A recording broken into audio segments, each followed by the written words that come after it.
আজ আমার ইয়াংস্টার্সদের Sumo wrestling দেখার একটা লাভলি সুযোগ হয়েছিল। সুমো শুধু একটা স্পোর্ট নয়, এটা জাপানের কালচার আর হিস্ট্রির একটা ইম্পর্টেন্ট পার্টও বটে। প্রায় 1500 বছরেরও বেশি পুরনো এই গেম, যেখানে দুজন রেসলার, যাদেরকে রিকিশি বলা হয়, একটা সার্কুলার রিংয়ের মধ্যে কম্পিট করে একে অপরের সাথে। রুলটা খুবই সিম্পল, অপোনেন্টকে রিংয়ের বাইরে বের করে দিতে হবে, বা তার পা ছাড়া বডির যে কোনো পার্ট মাটিতে টাচ করালেই সে হেরে যাবে।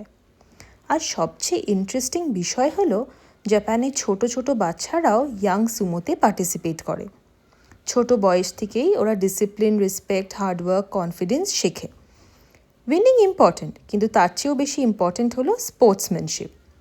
এই ট্র্যাডিশন দেখে বোঝা যায় যে জাপান শুধু টেকনোলজিতে নয়, নিজেদের কালচারকেও খুব ভালোবাসে, আর পরের জেনারেশনের কাছে সেটা গর্ব করে তুলে ধরে।